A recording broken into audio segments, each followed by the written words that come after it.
Hey everyone, this is Ashley with CTandRina Digitals. I'm going to do a tutorial to show you how to use the fog overlays in Photoshop.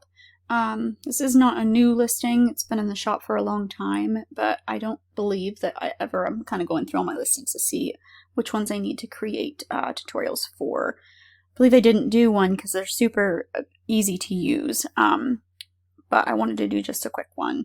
I have a lot of different images open, but I want to show how easy and quick they are to use. So I'm just gonna go up to File. Sorry, my phone's going off. And Place Embedded.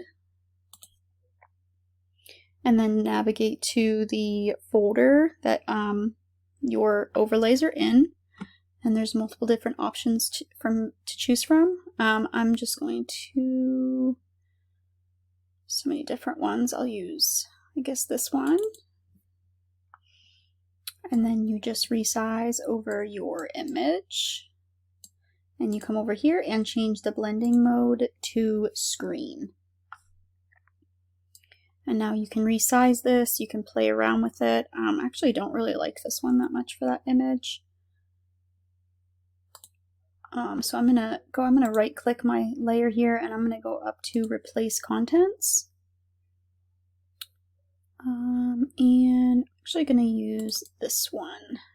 Kind of want it to be like around the edges of the image. Press OK. And I could do multiple things to this if I wanted to, but I don't want to do anything. I want to leave it exactly how it is. Before and after. Super easy. Okay, next. I have this pretty Gothic inspired image. Go to File, Place Embedded, and try this one.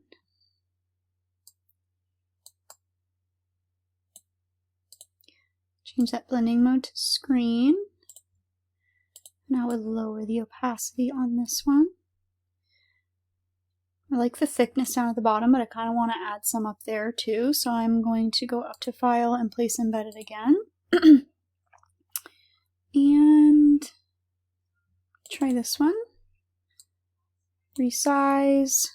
I'm going to spin this one around a little bit. Change that blending mode to screen. I'm going to lower the opacity on it. I'm going to create a layer mask. Use a black brush at 100% opacity, and I'm just going to brush this off down here because we obviously don't want that line. I'm going to brush it off on her face. And I'm done. Flatten image, or let's not flatten image. I can merge these ones together. I have to change the blending mode again. Before and after. Next, File, Place Embedded, which you can open it and copy and paste, but if you File and Place Embedded, you can switch between overlays easily. And I think I'm going to do one with a lot of fog. Sometimes starting with a lot and just brushing it off can be a little bit easier. Cover the whole image, change the blending mode to screen, bring down my opacity, and then create my layer mask. And using my brush, I'm going to use about like 85% opacity to start. Here we go. Maybe use a white brush to brush on a little bit more, back on a little bit more up at the top.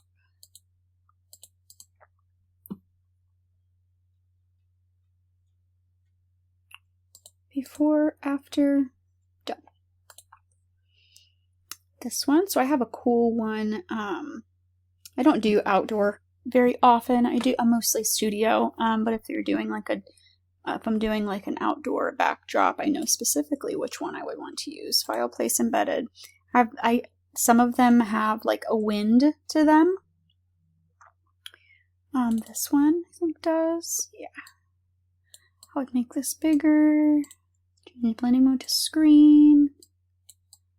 And this is kind of like a windy fog that you can add. I'm going to try to add a little bit of a different one too. Up at the top. See what that looks like.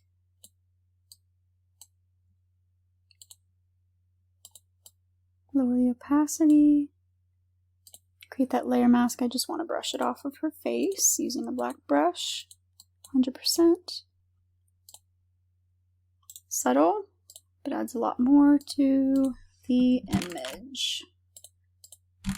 Merge these. Change that. You're going to have to change that blending mode back if you merge those.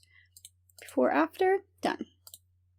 Okay, so there's something you can do a little bit different with if you're using gels or you're using different colors. Go up to File, Place Embedded. Choose which one I want to use here. I don't know. Use this one. Maybe, I don't know. I might end up switching it, but that's why the Place Embedded works better, because you can't easily do that. Okay, so I'm going to create that layer mask on there so I can brush off the... When you turn them like that, sometimes you're going to have that line and you'll just need to brush it off. So now the gel, I'm going to move this down a little bit, would be coming through that smoke if it was behind her, and even in front of her if it was coming past her. So you can create a hue saturation layer. Oh, press that check mark. Hue saturation layer above the overlay, and make sure you create the clipping mask. You can either press Alt and hold down between the layers, or you can right click and create clipping mask. That's so it only applies to the fog and not your subject or your background. Press this colorize checker right here. As you can see, that turned it a reddish color, but if you drag, you can get until it matches the blue, like saturate it a little bit more, and that matches the blue perfectly. Go down here and lower the opacity just a little bit. I'm going to brush it off of her just a little bit. I'll put on about 50% opacity for my black brush and just brush it off of her a little.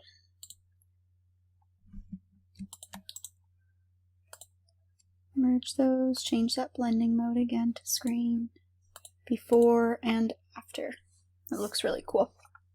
And that's it. I just did how many? 1, 2, 3, 4, 5 images in like 7 minutes with having to explain it too. And changing the colors, and they're super easy to use, and they can add a really cool effect to your images. If you have any questions, you can message me on Etsy. If you are a studio photographer, I would love for you to join my group on Facebook. It is linked in the description.